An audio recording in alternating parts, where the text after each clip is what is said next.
ओम शांति। हम आत्माएं इस बेहद की स्टेज पर पार्ट प्ले करने आते हैं और इस बेहद के खेल में हम आत्माएं बंधी हुई हैं। ये बेहद का अनलिमिटेड ड्रामा है जिसमें हर आत्मा का अपना अपना पार्ट फिक्स्ड है। ये ज्ञान देने शिव बाबा संगम युग पर आते हैं और हमें वापस जाने की भी स्मृति दिलाते हैं। तो आइए रिवाइज करते हैं आज के 3 अगस्त 2024 के मधुर महावाक्यों को। कर्मातीत अवस्था को पाने का क्या पुरुषार्थ करना है? पूरा पूरा सरेंडर होना, सब कुछ भूल जाना। हमारी बुद्धि में कौन सी बात है? अब घर जाना है। कौन कर्मातीत नहीं बन सकते? जिन्हें धन दौलत बच्चे आदि याद आते। कौन से बच्चे जल्दी सरेंडर होते? गरीब बच्चे। विष्णु की माला कब बनती है? जब पूरे पास हो जाते हैं। डिटेल और नटशेल का ज्ञान क्या है? डिटेल ज्ञान है साइलेंस, मूवी और टॉकी। नटशेल ज्ञान है मन मना भव, मामेकम याद करो और सृष्टि चक्र को याद करो। सांप किस बात का यादगार है? ब्राह्मणों और ब्रह्मा बाप के अशरीरी तपस्वी शंकर स्वरूप का खुशी में नाचने की स्टेज। शिव बाबा कौन सी 3 मतें बताते? दैवी मत, आसुरी मत, ईश्वरीय मत। शिव बाबा संगम युग में आकर क्या करते हैं?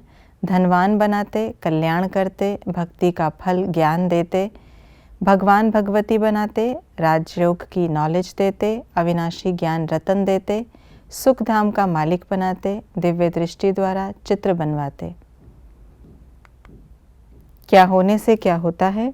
श्रीमत पर चलने से ऊंच पद मिलता, कामचिता पर जीत।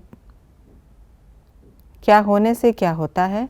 श्रीमत पर चलने से ऊंच पद मिलता, काम पर जीत पाने से जगत जीत बनते, अविनाशी ज्ञान रतन मिलने से अथाह धनवान बन जाते, मीठा शांतचित स्वभाव होने से क्रोध का भूत वार नहीं करता, रचना के आदि मध्य अंत को याद करने से चक्रवर्ती राजा बनते, बाप के सिवाय किसी और की याद न रहने से कर्मातीत अवस्था को पाते।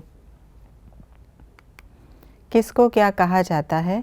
विकारों को माया, बाप को बागवान माली, सूक्ष्म वतन वालों को फरिश्ता, विकारों पर विजय पाने वाले को तपस्वी मूरत, अल्पकाल के सुख को माया की कंपटीशन। बेहद की स्टेज और खेल के विषय में बाबा ने क्या समझाया? इसमें हर एक का पार्ट फिक्स है। ये बेहद की अनलिमिटेड स्टेज है। ये अनादि खेल चलता ही रहता है। ये खेल कब शुरू हुआ कह नहीं सकते। अब इस खेल का अंत है। इस स्टेज को छोड़ घर जाना है।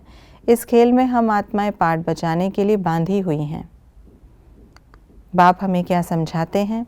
तुम ही सबसे जास्ती पतित बने हो। धागे में सारी दुनिया के मनुष्य पिरोए हुए हैं। ये रुद्रमाला है। पहले पहले तुम ही माला में पिरोएंगे। पहले पहले तुम ही पार्ट बचाने आए हो। तुमको ही पहले जाना पड़ेगा। धागे से निकल परम धाम में चले जाएंगे, फिर ऐसे ही धागे में पिरोए जाएंगे। हमें किन बातों की धारणा करनी है? काम महाशत्रु पर जीत पानी है। कोई क्रोध करे तो शांत रहना है। बाप की याद में रह भोजन खाना है। अविनाशी ज्ञान रत्नों की लेन देन करनी है। शांति धाम और सुख धाम को याद करना है। मास्टर प्यार का सागर बन प्यार से काम निकालना है। बुद्धि से इस पुरानी दुख की दुनिया को भूल बेहद का सन्यासी बनना है। ये थी आज की मुरली की विशेष बातें। गरीब निवास बाप संगम पर आकर हम बच्चों को कैसे बुद्धि से पूरा सरेंडर होना है उसका ज्ञान देते हैं। कर्मातीत अवस्था को पाने के लिए हम आत्माओं को जो पुरुषार्थ करना है वो है घर को याद करना, नई दुनिया को याद करना और बाप की याद से विकर्मों को विनाश करना। ओम शांति।